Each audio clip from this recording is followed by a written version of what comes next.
Hello, my name is Tatloon Penry. I'm a solitary pagan witch and author and the founder of the Wolf and Howl Press. And today's little chat is about magical nature walks. Now, I have written a small booklet with that title, Magical Nature Walks. And I'm going to explain to you a little bit about why I wrote it, because sometimes it's nice to know the background to something.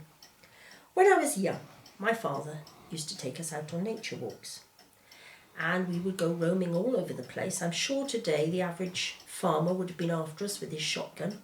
We used to just roam wherever we felt like.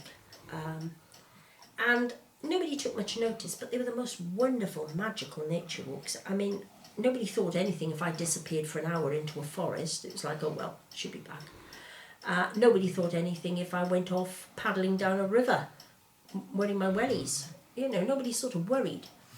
And we discover lots of things that way. Of course, we're taking risks in today's society. People don't like taking risks as much as we did.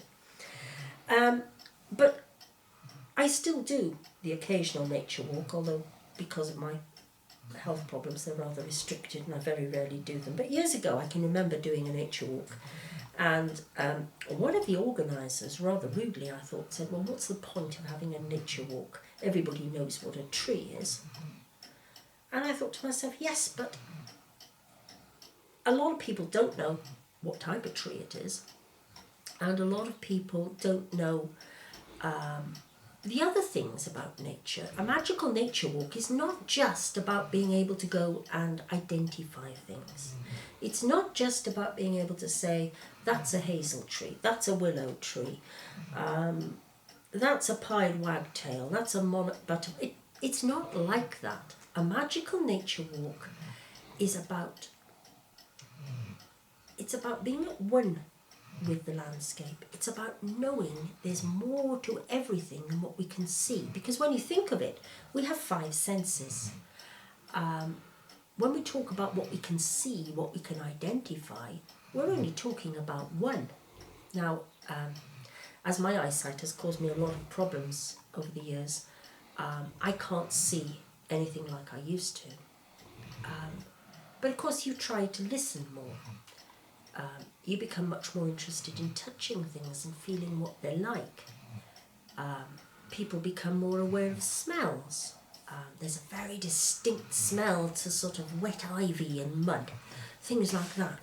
And they're very evocative.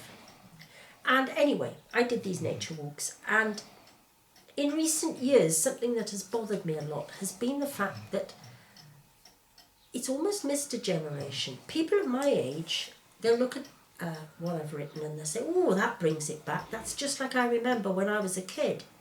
But there's a whole generation of sort of people of around 30 who never experienced those kinds of walks. So when they come to take their own children out, there's this gap in their knowledge.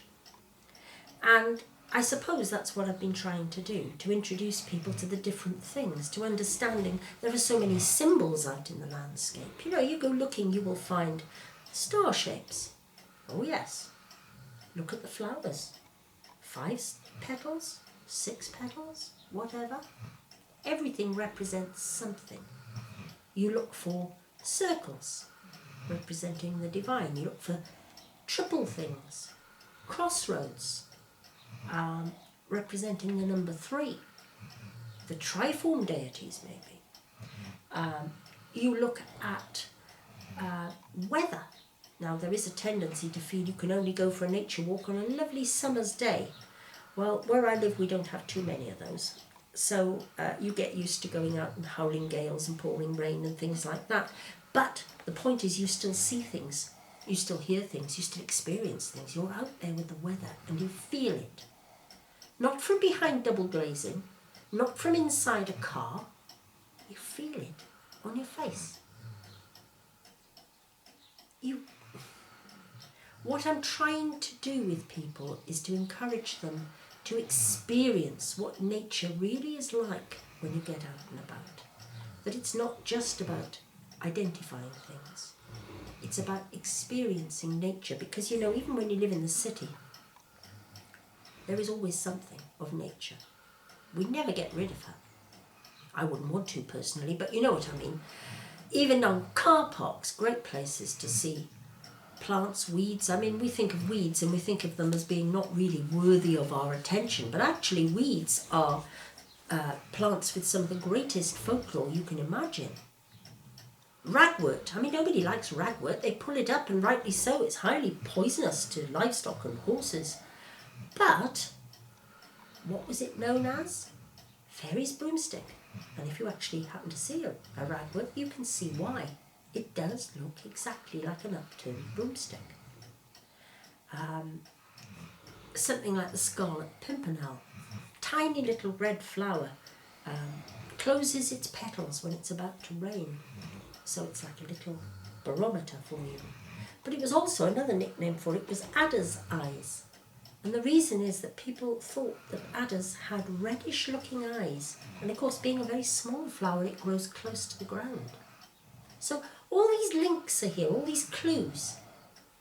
And what I've tried to do is to encourage people to go out with an open mind and look, listen, smell, touch, taste.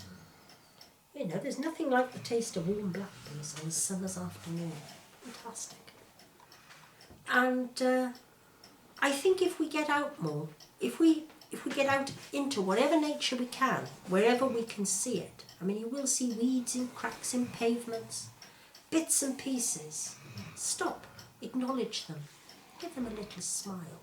They'll know you're there, because that is where the true magic starts. It's not in casting spells or anything like that.